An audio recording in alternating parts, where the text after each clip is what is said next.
வணக்கம் நண்பர்களே, இது உங்கள் கதை சொல்லும் கதை யூடியூப் சேனல். உங்கள் மனதில் கேட்கும் குரல். இன்னைக்கு கதைக்குள்ள போகலாமா?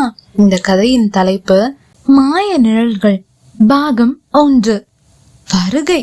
மாளிகையின் கதவை தட்டி நின்ற போது அந்த ஓசை வந்தது. ஏமா, என் குழந்தை. பாட்டி பாடும் பாடல். என்னால் அதை தவறவிட முடியவில்லை. மீரா நகரத்தில் வளர்ந்து வந்தாலும் அவளின் தாத்தா இறந்த பிறகு இந்த பழைய மாளிகையை பாரம்பரியமாக பெற்றுக்கொள்கிறார். பரம்பரை சொத்தாக அவள் ஒரு வாரம் மட்டும் அங்கே தங்கிவிட்டு வீட்டை விற்க வேண்டும் என்று முடிவு செய்கிறாள். மாளிகை ஒரு தனி தெருவில் சின்ன காடு சூழ்ந்து இருந்தது. கதவில் தொங்கிக் கொண்டிருந்த பழைய பூட்டை திறந்த போது கர கர கர என்று சத்தம் கேட்டது. எவ்வளவோ கடினப்பட்டு முயற்சித்த பின்தான் அது திறந்து கொண்டது. உள்ளே எல்லாம் தூசி படிந்து ஈரவாடை வீசியது. சிலந்தி வலைகள் வேறு ஆங்காங்கே தொங்கிக் கொண்டு இருந்தது. வெற்று படுக்கைகள், சுவற்றில் பழைய புகைப்படங்கள் தொங்கிக் கொண்டு இருந்தது.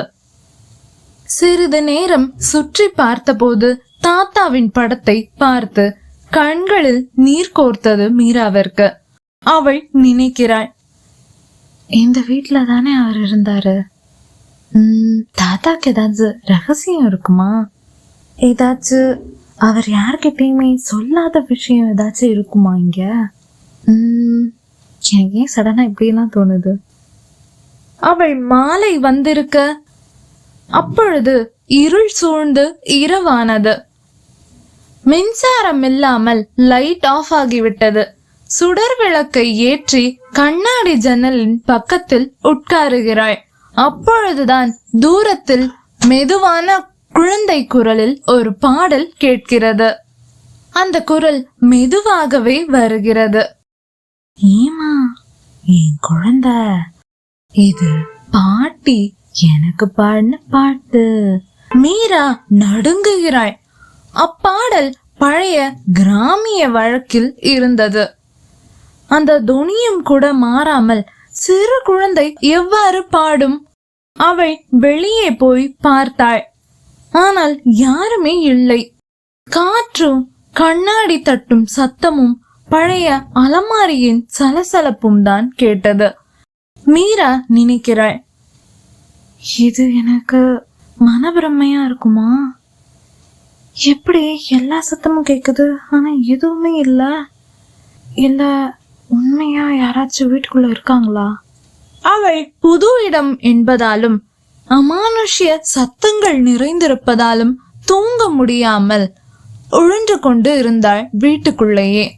அவள் தாத்தா புத்தகங்கள் அடுக்கி வைத்த அலமாரியை தான் லைப்ரரி என்று பெயரிட்டு வைத்திருந்தார். அங்கே சில பழைய புத்தகங்களை பார்த்து அதை எடுத்து படித்து கொண்டே தூங்க செல்கிறாள்.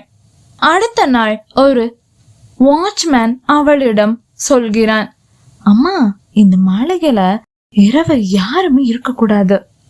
அந்த பாடலை கேக்குறவங்க அதுக்கப்புறம் உயிரோடவே இருக்க மாட்டாங்க. அடுத்த இரவு பாடல் இன்னும் தெளிவாக அருகில் கேட்கிறது. இம்முறை அந்த பாடல் பாடும் குழந்தையின் குரல் அந்த லைப்ரரி அலமாரியில் இருந்து கேட்பது போல் மீரா உணர்ந்தாள். அந்த குழந்தை யார்? அந்த வீட்டின் மர்மம் என்ன என்பதை பாகம் 2 நாளை இதே சேனலில் இதே நேரத்தில் காண்போம். நன்றி.